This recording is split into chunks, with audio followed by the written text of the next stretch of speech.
किसान साथियों नमस्कार, मैं पुनीत सिसोदिया। किसान भाइयों, आज की इस वीडियो में हम बात करने वाले हैं एक ऐसे शानदार प्रोडक्ट के बारे में जो खेती के अंदर क्रांतिकारी साबित होगा। जी हाँ, हम जो बात कर रहे हैं वो कर रहे हैं हाइड्रोजेल की। देखिए, हो सकता है कुछ किसान भाई इसके बारे में जानते हो, लेकिन अधिकतर किसान भाई हाइड्रोजेल के बारे में नहीं जानते होंगे। तो देखिए, हाइड्रोजेल के बारे में आज की इस वीडियो में हम डिटेल इन्फॉर्मेशन देने वाले हैं कि हाइड्रोजेल होता क्या है, ये कैसे काम करता है, क्या बेनिफिट्स इसके होते हैं, किन किसानों को उपयोग करना चाहिए, क्या इसकी डोज होती है, कब उपयोग हमें करना चाहिए, किस तरीके से उपयोग करना चाहिए, क्या इसकी मात्रा हमें रखनी चाहिए, क्या इसका प्राइस पड़ेगा 1 एकड़ में अगर हम उपयोग करते हैं।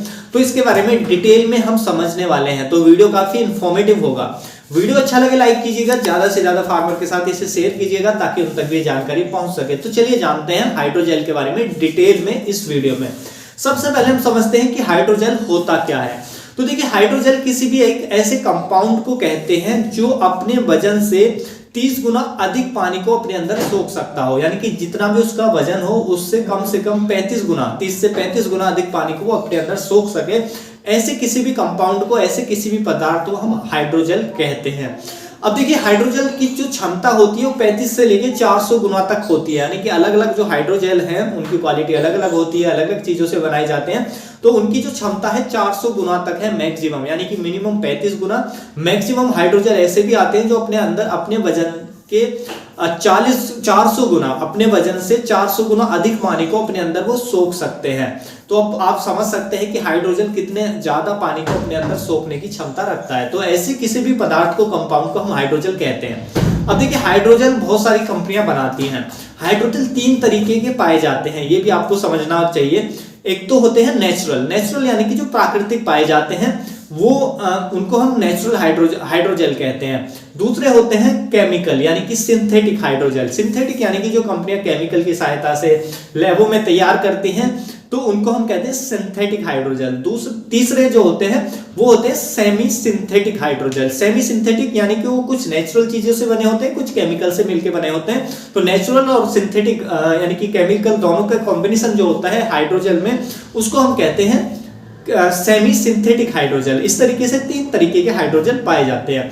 अब यहाँ पे सवाल उठता है कि हमें एग्रीकल्चर के अंदर कौन सा हाइड्रोजेल उपयोग करना चाहिए।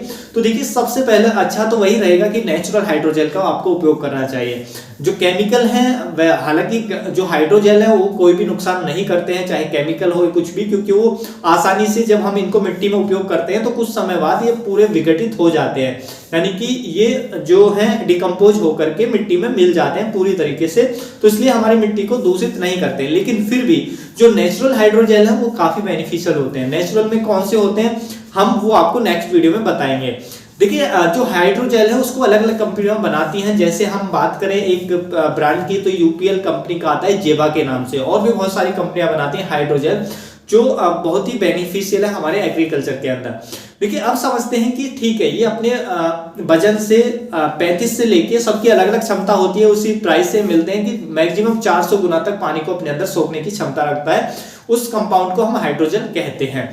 अब देखिए, इसका क्या बेनिफिट्स है एग्रीकल्चर के अंदर। देखिए, हमारे देश के अंदर बहुत सारी मिट्टी ऐसी हैं जिनके अंदर जो सैंडी है, रेतीली है, यानी कि उनमें पानी जो है वो रुकता ही नहीं है। हमने पानी दिया, पानी पूरी तरीके से लीच हो जाता है, मिट्टी ऐसी लगती है कि पानी नहीं दिया है। तो ऐसी मिट्टी के अंदर जो हमारी फसल है वो स्ट्रेस में जाती है, कम पानी के कारण, सूखे के कारण वो अच्छी नहीं हो पाती है। तो रेतीली मिट्टी के अंदर ये बहुत ही बेनिफिशियल होगा जो हमारा हाइड्रोजेल होगा, क्योंकि ये पानी को 400 गुना तक पानी को अपने अंदर सोख लेता है। तो यदि हम सैंडी सॉइल में इसका उपयोग करें तो इससे क्या होगा, लंबे समय तक जो पानी है, क्योंकि ये 400 गुना अधिक पानी को सोख लेगा अपने अंदर, तो फिर पानी को बाद में धीरे धीरे हमारे प्लांट को अवेलेबल कराता रहता है, जिससे बहुत लंबे समय तक जो पानी हमारी फसलों को मिलता रहता है। ऐसा माना जाता है यदि आप अच्छे से जो हाइड्रोजेल का उपयोग करते हैं, अच्छी क्वालिटी का हाइड्रोजेल का उपयोग करते हैं, तो ये लगभग एक बार यदि आपने पानी दिया तो उससे के बाद 20 से 25 दिन तक आपके खेत के अंदर नमी बनाए रखता है। तो आप समझ सकते हैं कितनी लॉन्ग पीरियड तक, कितने लंबे समय तक ये हमारी मिट्टी में नमी बनाए रखता है। यानी कि पहले ये पानी को अपने अंदर सोख लेगा, जमीन में जैसे हमने डाल दिया हाइड्रोजन तो अपने अंदर ये पानी को सोख लेगा और फिर धीरे धीरे उस पानी को निकालकर हमारे प्लांट को अवेलेबल कराता रहेगा। तो ऐसे लंबे समय तक नमी बनी रहेगी। तो सैंडी सॉइल के लिए बहुत ही बेनिफिशियल होता है। उसके साथ साथ ऐसे क्षेत्रों में जहां सिंचाई की प्रॉपर व्यवस्था नहीं है, तो ऐसे क्षेत्रों में भी हम हाइड्रोजेल का उपयोग कर बहुत कम पानी में अच्छी खेती हम कर सकते हैं। और देखिए इसके पानी को सोखता तो ये है ही, पानी को लंबे समय तक बनाए रखता है, नमी भी लंबे समय तक बनाए रखता है। उसके साथ साथ इसके और भी बेनिफिट्स होते हैं, वो भी मैं आपको आगे बताऊंगा। तो असिंचित जो भी क्षेत्र हैं उनमें जो हाइड्रोजेल हो काफी बेनिफिशियल होगा। कुछ क्षेत्र ऐसे हैं, देखिए हमारे इधर भी अभी क्या है टेम्परेचर, जैसे कि मई जून में टेम्परेचर बहुत ज्यादा हाई हो जाता है, 40-45 डिग्री तक चला जाता है। तो ऐसे में जो हमारी मिट्टी है, क्योंकि हमारी मिट्टी की जो वाटर होल्डिंग कैपेसिटी अच्छी नहीं है, जैसे हमने पानी दिया तो जैसी तेज धूप निकलेगी तो एकदम से मिट्टी एकदम हार्ड हो जाती है, कठोर हो जाती है, तो पानी की एकदम से कमी दिखने लगती है, जिससे जो हमारा फील्ड है वो सूखे की स्थिति में जाने लगता है। और जब हम बार बार पानी देते हैं तो फिर उसमें विल्ट आने लगता है, तो ये भी समस्या हमें देखने को मिलती है। तो अगर पानी कम दे तो सूखे की स्थिति के कारण तो हमारी फसल अच्छी नहीं होगी, तो ये समस्याएं बनती है। तो ऐसी स्थिति में भी जो हाइड्रोजेल का उपयोग है, जब हम उसका उपयोग करते हैं तो नमी, एक बार पानी दिया तो नमी लंबे समय तक बनाए रखेगा, जिससे गर्मियों में हमें बहुत लंबे पीरियड के बाद ही सिंचाई करने की आवश्यकता पड़ेगी, हमें जल्दी जल्दी सिंचाई करने की आवश्यकता नहीं पड़ेगी। तो इससे बहुत ही अच्छी पानी की बचत होती है, और ऐसे क्षेत्रों में जहां पानी की उचित व्यवस्था नहीं है वहां के लिए तो बहुत ही फायदेमंद होते हैं जो हाइड्रोजेल होता है। तो आप इसको अपने खेतों के अंदर, किसी भी फसल के अंदर जो हाइड्रोजेल है, पहले तो हम उसका उपयोग कर सकते हैं और बेनिफिट्स ले सकते हैं। तो देखिए एक तो ये पानी को अपने अंदर 400 गुना तक अपने अंदर पानी को सोख लेगा। मान लीजिए देखिए 1 एकड़ में जो हमें हाइड्रोजेल डालना होता है उसकी हम मात्रा की बात करें तो 4 से 5 केजी हम डालते हैं 1 एकड़ के अंदर। तो मान लीजिए हमने 5 किलोग्राम हाइड्रोजेल 1 एकड़ के अंदर डाल दिया, तो 5 किलोग्राम को यदि हम 400 से मल्टीप्लाई करें तो वो होता है लगभग 2000 लीटर पानी, यानी कि 5 केजी को अगर आप 400 से गुणा करेंगे तो वो 2000 लीटर पानी को, 5 केजी जो हमारा हाइड्रोजेल हमने खेत में डाला है वो 2000 लीटर 2000 केजी पानी को अपने अंदर सोख लेगा। तो इतनी बड़ी मात्रा में पानी को अपने अंदर सोख लेता है और फिर धीरे धीरे प्रोवाइड कराता रहता है, जिससे लंबे समय तक हमें मिट्टी में नमी बनी रहती है। तो एक तो मिट्टी की जो वाटर होल्डिंग कैपेसिटी है, जो आज बहुत बड़ी समस्या है हर क्षेत्र में, हर फार्मर की, कि वाटर होल्डिंग कैपेसिटी अच्छी नहीं है, तो उसको इंकरेज करने के लिए जो हाइड्रोजेल है आप उसका उपयोग कर सकते हैं, बहुत ही शानदार रहता है। दूसरा, जब हम मिट्टी में हाइड्रोजेल डाल देते हैं तो ये पानी को अपने अंदर सोख लेता है। तो हाइड्रोजेल डालने से आप देखेंगे कि मिट्टी की पोरोसिटी भी बन जाती है, यानी कि मिट्टी भुरभुरी भी होती है, क्योंकि ये जो हाइड्रोजेल है मिट्टी में मिल करके और वहां पे जो उसके हॉल्स हैं उनको बड़ा कर देता है, क्योंकि इसके जो पार्टिकल्स हैं थोड़े बड़े होते हैं, तो मिट्टी को भुरभुरा करने का काम करता है। तो मिट्टी में एरेशन भी अच्छा होता है, तो ये भी बेनिफिट्स होता है कि रूट फॉर्मेशन अच्छा होता है, रोगों की समस्या भी हमें कम देखने को मिलती है, और पानी की लंबे समय तक हमें व्यवस्था हो जाती है, यानी कि एक सिंचाई में लंबे समय तक पानी हमारी फसलों को मिलता रहता है।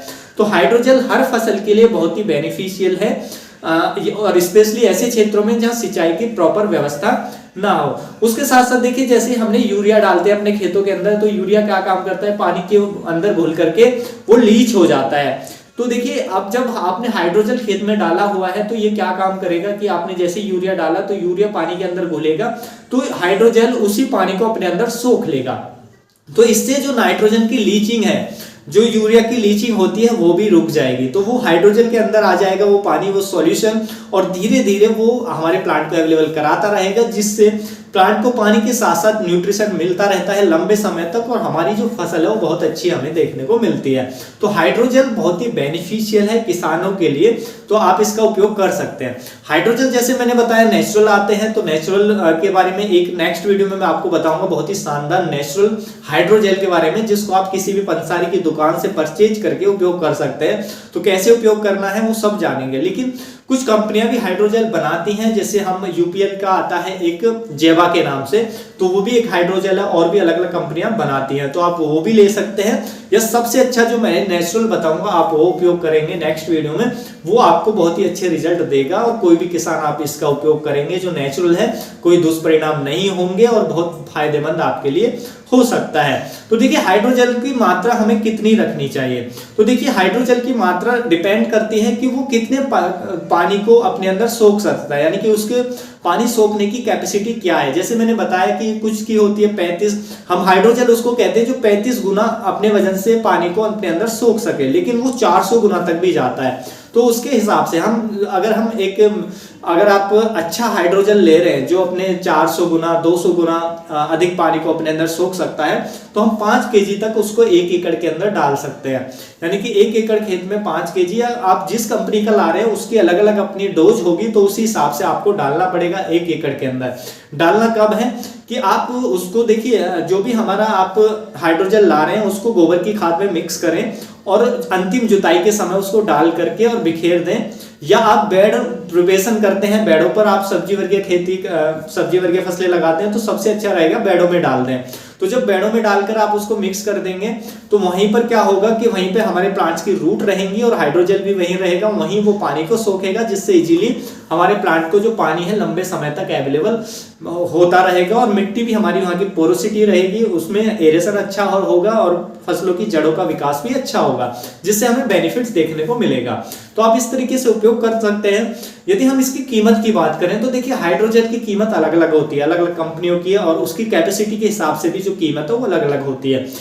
जो हाइड्रोजन है आपको वो 200 रुपए से लेकर के आपको 800 रुपए पर केजी तक मिल जाएगा अलग अलग कंपनियों का, या आप नेचुरल यूज करते हैं जिसके मैं नेक्स्ट वीडियो में बताऊंगा नेचुरल के बारे में, वो काफी शानदार रहेगा, तो वो आपको 200 रुपए केजी ही मिल जाता है। तो 200 से 800 रुपए केजी तक ये जाता है मैक्सिमम, जो हम एग्रीकल्चर के अंदर खेती के अंदर जो हाइड्रोजन यूज करते हैं उसकी कीमत इतनी पड़ेगी आपको। तो उम्मीद है किसान भाइयों जो आज की जानकारी है आपको अच्छी लगी होगी। जानकारी अच्छी लगी तो वीडियो को लाइक कीजिएगा, ज्यादा से ज्यादा फार्मर के साथ इसे शेयर कीजिएगा ताकि उन तक भी जानकारी पहुंच सके। मिलूंगा मैं आपको एक और नई वीडियो में नई जानकारी के साथ, तब तक के लिए आप अपना ख्याल रखिएगा। धन्यवाद।